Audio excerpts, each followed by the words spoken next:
because it is in our story where we truly find that in our DNA, that same DNA that flowed through our ancestors is here today. And that trail of tears, that forced removal, is where we find that resilience so many times.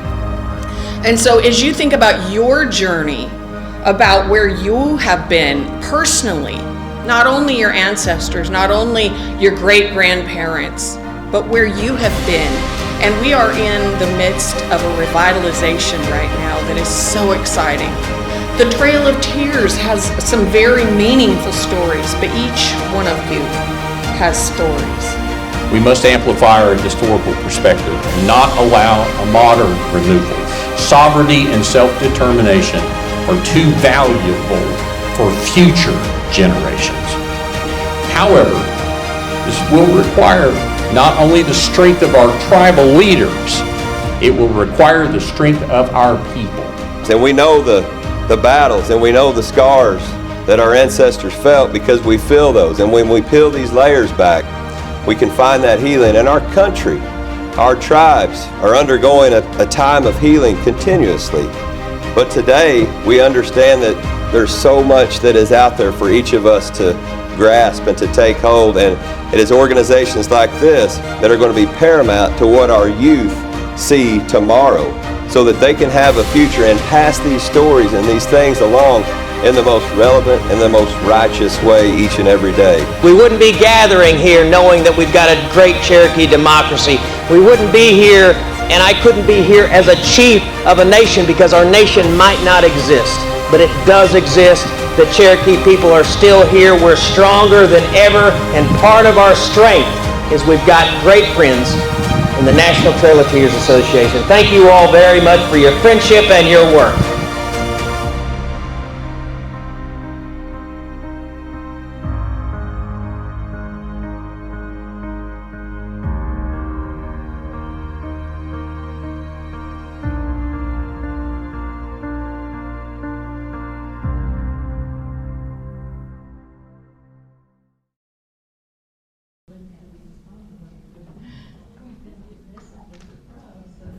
He sent me this message this morning, and I really appreciate him doing that. Let it go from the great Choctaw Nation of Oklahoma, and on behalf of Chief Batten, I'm sorry, he sent a statement because he wasn't able to be here, and you all know how hard our chief works to support our people and the causes that organizations like this do for our people. First of all, he says, "Polito, I would like to welcome everyone to the National Trail of Tears Conference and say Yokoki, which means thank you, for keeping the memories of our people alive who struggled yet persevered the long journey. I hope this conference is productive and collaborative. By learning from each other, will only help continue to strengthen our sovereignty and our legacy." He says, "God bless you all, and I wish you all the best with your conference. And if he was here, he would be glad to meet with each and every one of you. So, thank you, Chief Batten."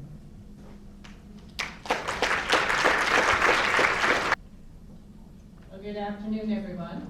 I'm Carol Wendler, and I'm the Acting Superintendent of the National Park Service National Trails Office. We're the office that administers the Trail of Tears National Historic Trail. And when I thought a little bit about what I wanted to share this afternoon, a couple things kind of jumped out at me.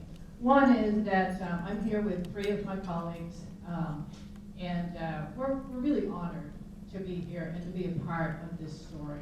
You know, we have been helping to share this story with all of you for several decades. Many of you have opened your homes to us. You've spent long, long days driving sections of the trail with us, helping us understand and learn the story better. You've helped provide us content that we've used to develop interpretive waysides. You've worked with the Department of Transportation to help develop sign plans and get signs that mark the trail up on the ground. So we've worked together and completed a lot of work over many decades.